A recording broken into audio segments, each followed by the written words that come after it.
Hello, I'm Mike with this week's new and trending AI tools you cannot afford to miss. And just this week, in fact, in the last 24 hours, ChatGPT got insanely more useful. If you haven't already downloaded it for your Mac, you want to make sure to grab it and drop it into your applications folder. The reason why is that now it can see everything you code and make it better.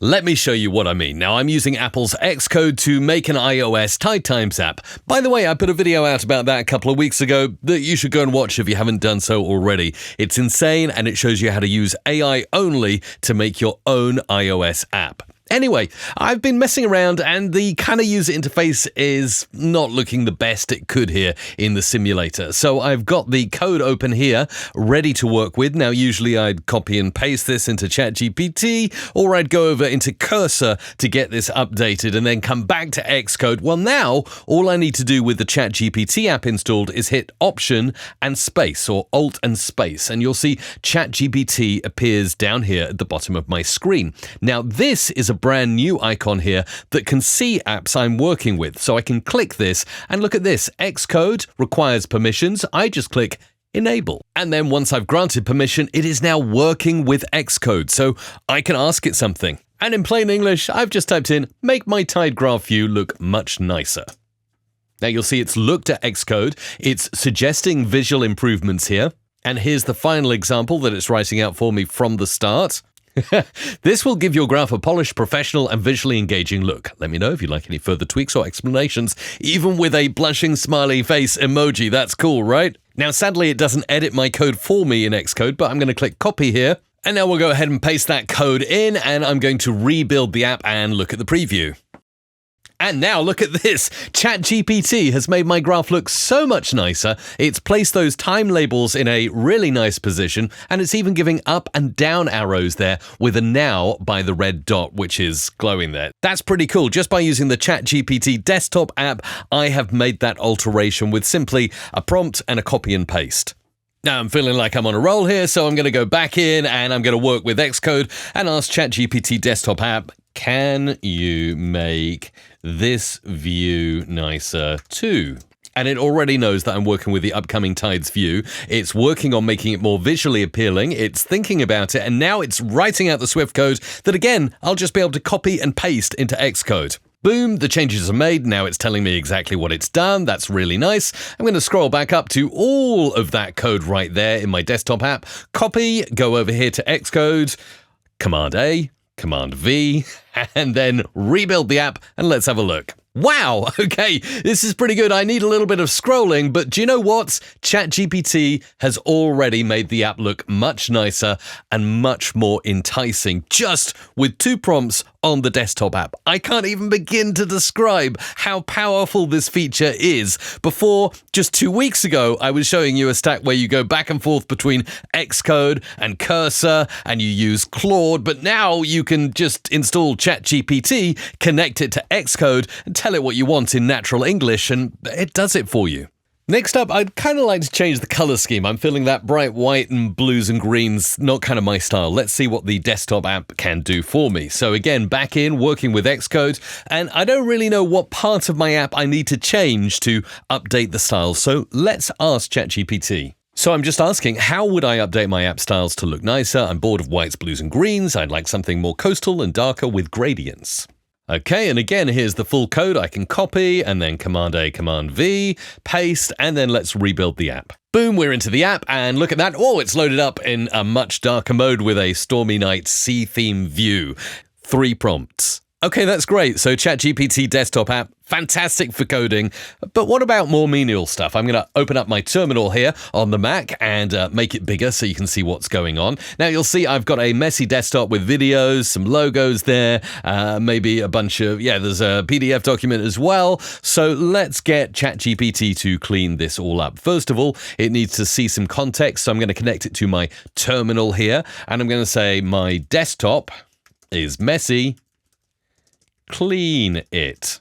Here we go. It's giving me the commands to run. So let's copy and paste. And that's telling me to change the directory to my desktop. Then it's telling me to make some folders, and it's made some folders for me. And then it's given me the commands to move and organize all those files into folders. So let's run that. And whoa, okay, my desktop, just with 3 commands from ChatGPT, is completely clean. That's really cool. So now let's sort by name and get those all nice and tidy and have a look in documents. Yes, there is my PDF. Let's go into images, and yes, there are all my images. Let's look at videos, and yes, there are all my videos. ChatGPT can automate stuff. Now, that was just a simple task, but imagine you've got hundreds or thousands of files that need renaming or reorganizing.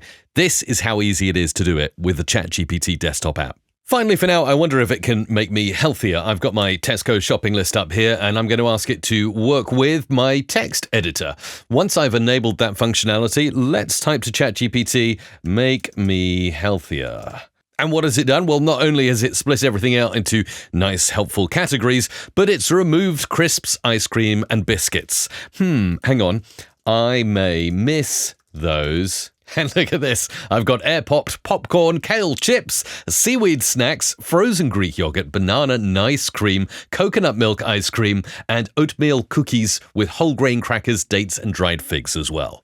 So you see now ChatGPT can see the context of your code and help you improve. It can organize and declutter your desktop and do other manual tasks on your computer. And it can even make you healthier by looking at shopping lists in your text editor.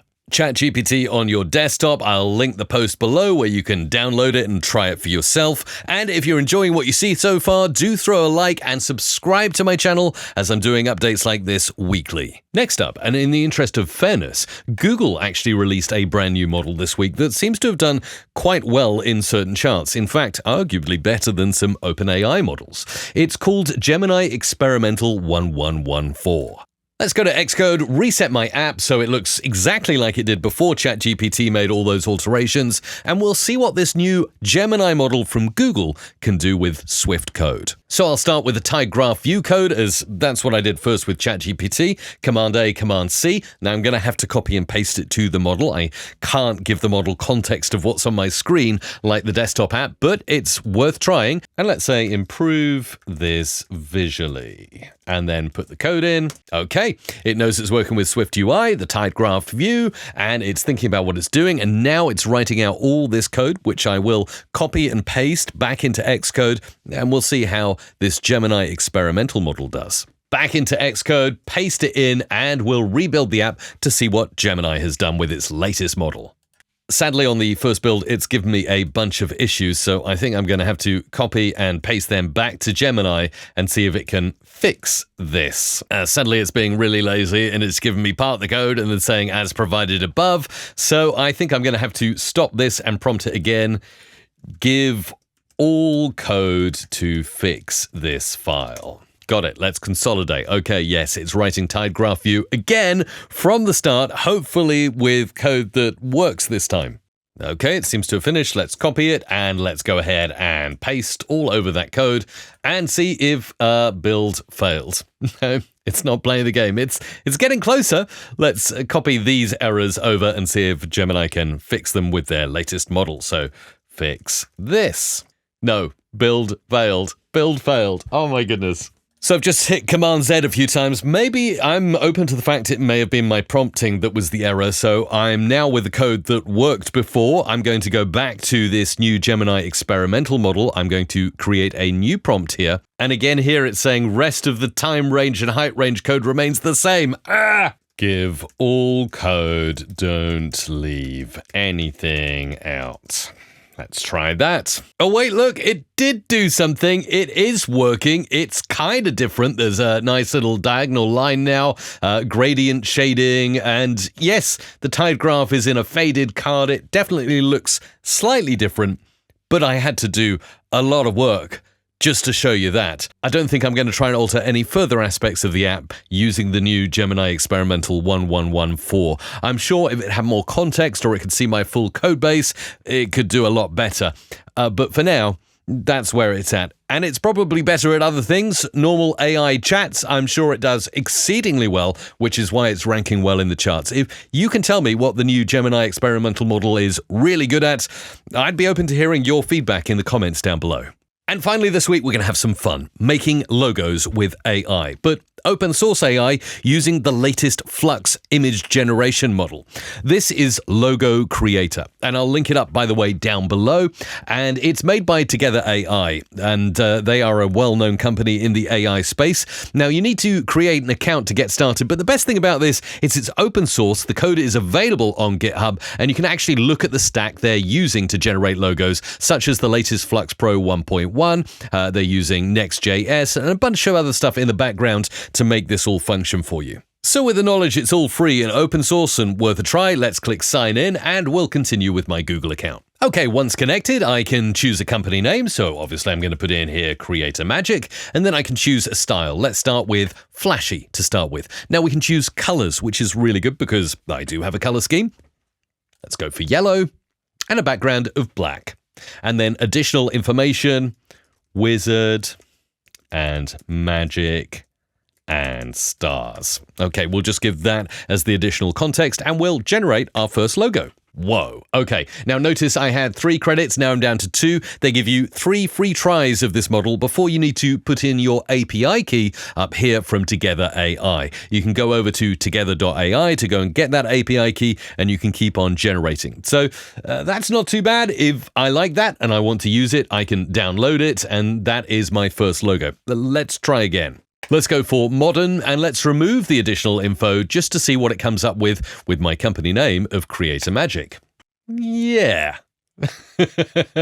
I'm not particularly digging it, but there you go. That's my second generation. One more chance to make this rock. Let's give it a go. This time we'll change the primary color to red and we'll go for a background of gray. And let's generate and see what my last credit will get me. Well, there we go. Personally, I think I could have done better in a couple of minutes with something like Photoshop or Adobe Express. But you have a go, try out your 3 free credits and let me know what you get. Actually, why don't you share them in the community? Come and join my AI community. It's linked up down below. We're talking about all the latest AI tools, AI and no code, AI and content creation, and a lot more. So I really hope to see you over in the community. Meanwhile, I hope you've enjoyed the update. Like and subscribe. And there is a video showing up on your screen right now that you should definitely watch next. Thanks.